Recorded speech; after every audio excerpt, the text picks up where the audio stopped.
안녕하세요. 준원입니다. 혹시 인간과 세기의 바둑 대결을 벌였던 알파고를 기억하시나요?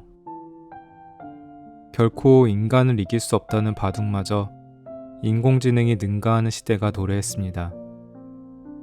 예전 영화들을 보면 인공지능이 발달한 로봇들이 사람을 지배하는 미래를 그렸던 작품이 꽤 있었는데, 사람이 하는 일을 점점 로봇이 대체해가는 현재 상황을 보면 머지않아 영화가 현실이 되는 시대가 오지 않을까 조심스레 생각해 봅니다. 기술의 발전은 필요하지만 기술의 남용은 결국 고스란히 피해로 돌아올 것입니다. 지피지기 백전무태라는 말처럼 우리는 인공지능에 대해서 알아야 할 필요가 있습니다. 그래서 오늘 제가 읽어드릴 책은 AI 임팩트란 책입니다. 인공지능의 정체는 무엇이며 우리 삶에 미치는 파장은 어느 정도일까요? 기하급수적 경제 성장과 생활 수준의 획기적 향상을 가져다 줄까요? 아니면 소득 분배 악화와 대다수 사람들을 프롤레타리아화하게 될까요? 이 책은 현재 기업엔 경제연구소장과 연세대학교 경영대학원 겸임교수로 있는 이주선 박사가 인공지능 발달의 역사, 기술 및 장래에 대한 연구와 분석, 그리고 시장과 사회에 초래할 파장과 대응책들에 대한 논의들을 총망라한 책입니다. 최근 인공지능의 경이적인 발전은 전문가들 사이에서 인공지능이 사람을 지배할 것이라는 디스토피아적 예견부터 사람이 더 이상 죽지 않으면 물론 경제적 희소성이 사라질 것이라는 유토피아적 예견에 이르기까지 지난 수십 년간 다양한 미래 예측을 제기해왔습니다. 하지만 지금은 인공지능이 세계와 인류의 미래를 좌우할 가장 중요한 기술이 될 것임을 거의 모든 전문가들이 한 목소리로 말하고 있죠. 또한 이들은 인공지능이 사람의 지능을 능가하는 특이점은 금세기 중반 이후 실현될 가능성이 높고, 이 기술이 가진 기술 혁신의 이익과 초래할 다양한 위험에 대한 균형적인 대비가 필요하다고 지적합니다. 인공지능이 개인의 삶에서 핵심적인 비중을 차지하는 일과 일자리, 생산성과 경제성장, 세계적인 차원에서의 무역과 투자에 미치는 영향과 이것의 상호작용이 궁극적으로 인간 행복의 토대인 소득 분배에 미치는 파장이 어떠할 것인가는 초미의 관심사인데, 이러한 삶과 행복 추구의 핵심적인 요인들이 조율되는 중추적 공간인 시장과 정부의 인공지능화가 어떤 파장을 초래할지를 이해하여 정부와 사회가 격변의 소용돌이에 어떻게 적절히 대응할 것인가는 논의의 핵심 주제입니다. 이 책은 인공지능의 발전이 향후 보다 합리적인 기술적, 사회 경제적, 정책적 대응을 위한 지적 토대를 구축하고자 하는 저자의 학문적 노력을 담고 있습니다. 그럼 오늘도 편안한 밤 되세요. 기계는 어떤 방법으로 지능을 가지게 되나? 우리는 앞에서 인공지능이 어떤 역사적 과정을 거쳐서 오늘날과 같이 진화했는지 살펴보았다.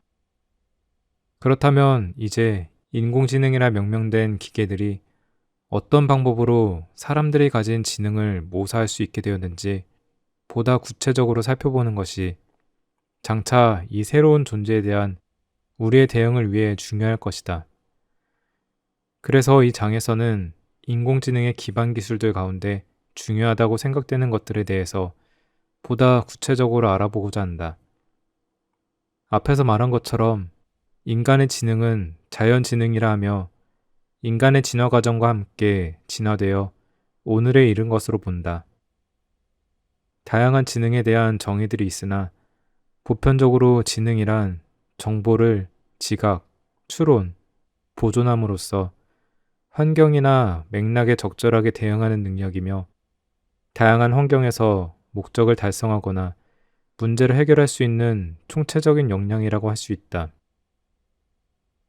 이러한 정의를 따른다면 예측이 어려운 다양한 불확실한 상황들을 처리하는 역량이 진정한 지능이라 할 수 있다.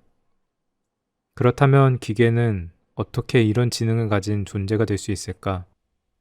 1. 사람처럼 스스로 판단하고 움직이는 기계의 첫 기술.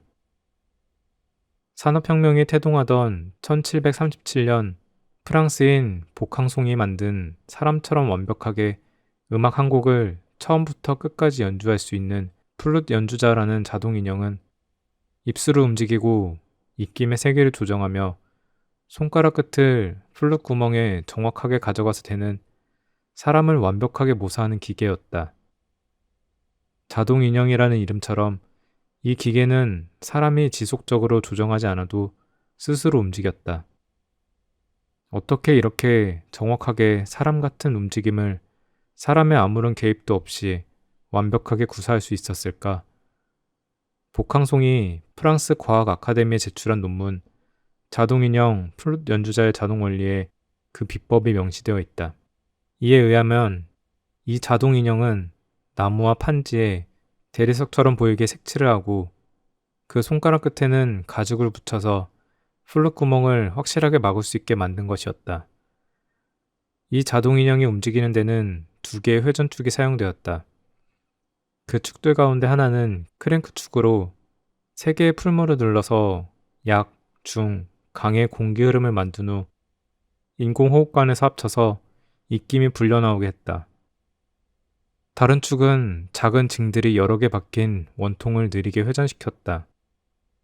이 원통이 회전하며 징은 스프링에 달린 15개의 레버들을 누르는데 이 레버들이 쇠사슬과 철선으로 연결되어 자동인형의 각 부분들을 움직였다. 결국 이 레버들이 손가락과 입술들을 움직이고 플룻에 불어넣을 입김의 세기와 혀의 위치를 조정해서 공기의 흐름을 조절하였다. 그렇게 해서 자동인형은 완벽하게 악곡을 사람처럼 연주할 수 있었다.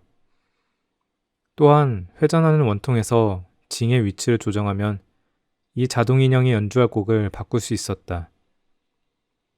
이런 자동인형들이 움직이는 데는 그 당시로는 최첨단 정밀 기술인 기계식 태엽 장치들이 사용되었다. 이 장치들의 에너지는 무거운 추의 위치 에너지나 태엽으로 감은 코일이었다. 시계의 작동 방법이 자동 인형에도 사용된 것이다.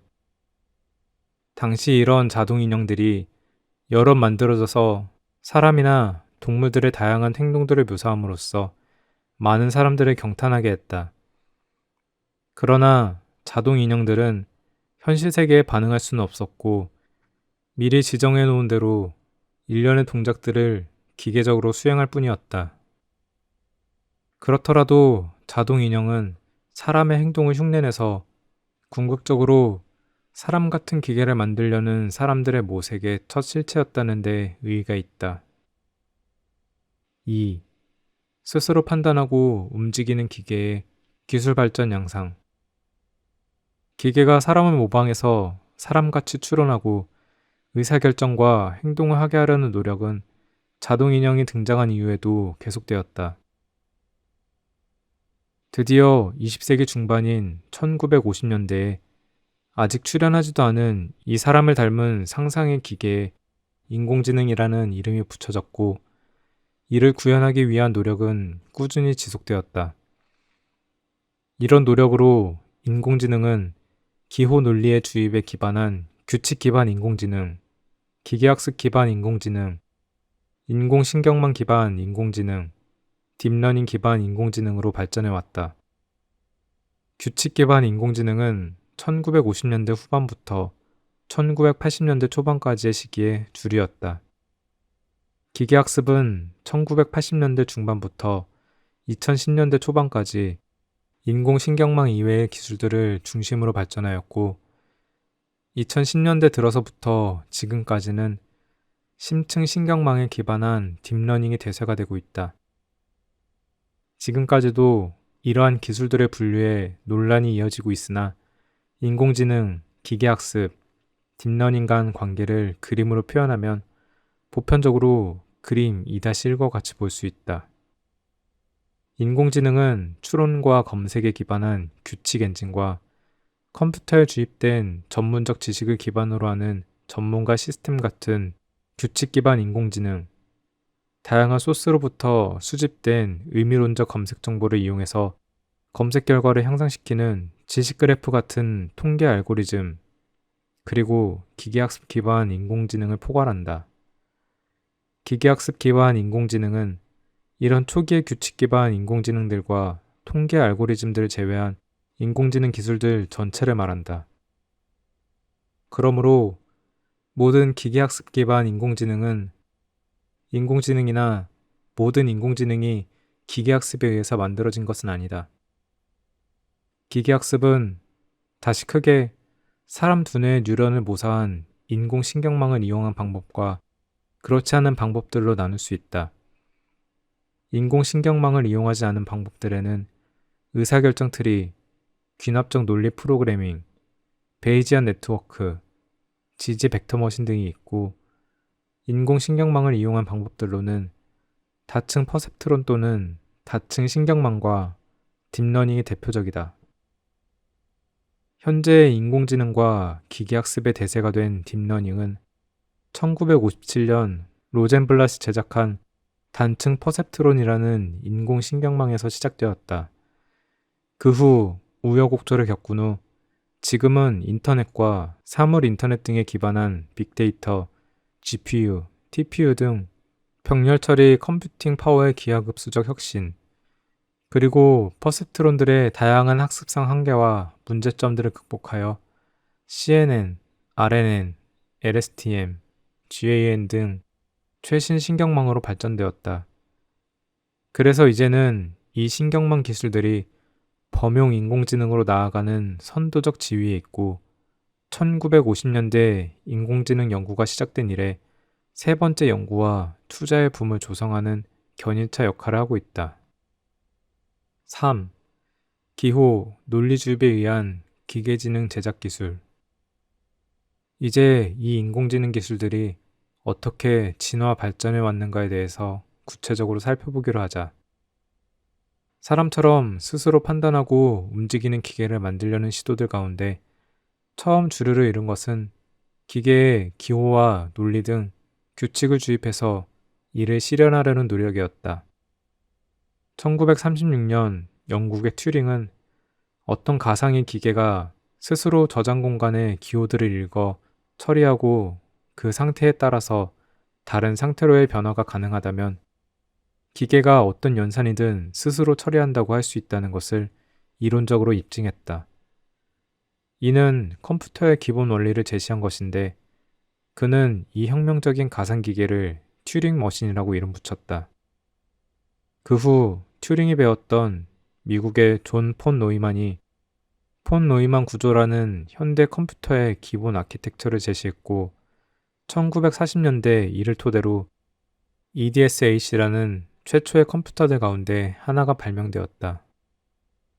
1950년대 들어서 사람의 지능을 모사할 수 있는 자동기계에 대한 생각은 더욱 진척되어 사람의 두뇌와 마음에서 일어나는 일들을 진지하게 고찰해서 사람의 두뇌에서 일어나는 일들도 기계적 계산 과정을 통해 설명할 수 있을 것이라는 아이디어가 나왔다. 이는 결국 마음이 정보 처리 과정의 산물이라는 사고의 대전환을 불러왔다. 인지과학자들은 마음을 이해하기 위해서 컴퓨터가 필수적이라고 확신했다. 그런데 이는 사람이 문제를 해결할 때 마음의 작용과 컴퓨터가 프로그램을 처리할 때 기호 조작이 매우 비슷하다고 생각했기 때문이었다. 그들은 사람과 컴퓨터가 모두 기호 조작 시스템이라고 생각하고 있었다.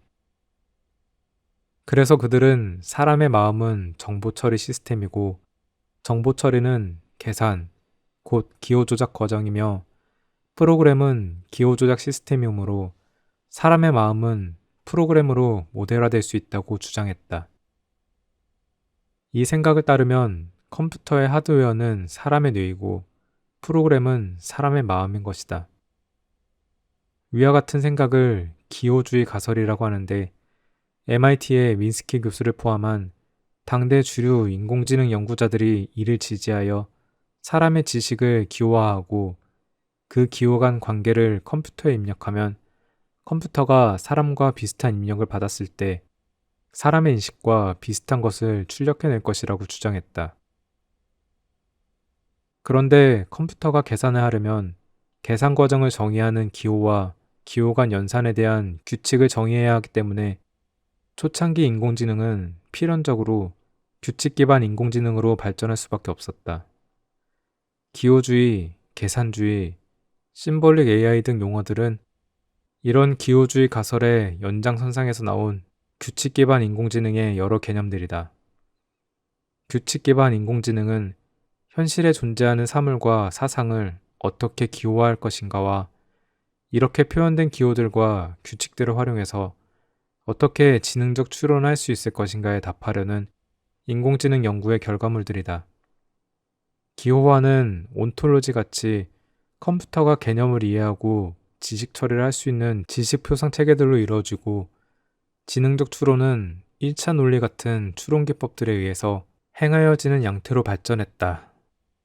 그러므로 규칙 기반 인공지능은 순수하게 규칙에 기반하고 있고 학습은 없다. 대신 정보를 순차적으로 추론하고 결합하는 인지적 관점에 집중하는 지식공학 방식을 따른다.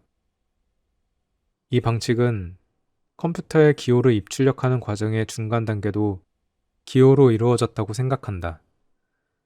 그러므로 규칙 기반 인공지능은 사람이 이해할 수 있는 표상 방식이고 컴퓨터 프로그래밍과 유사한 성격을 가지므로 1950년대부터 1980년대까지 인공지능 연구의 대세가 되었다. 1956년 다트머스 회의 이후 1970년대까지 규칙 기반 인공지능 기법들로는 검색트리, 패턴 매칭, 의미망, 마이크로월드 등이 1980년대에는 전문가 시스템이 주류를 이루었다.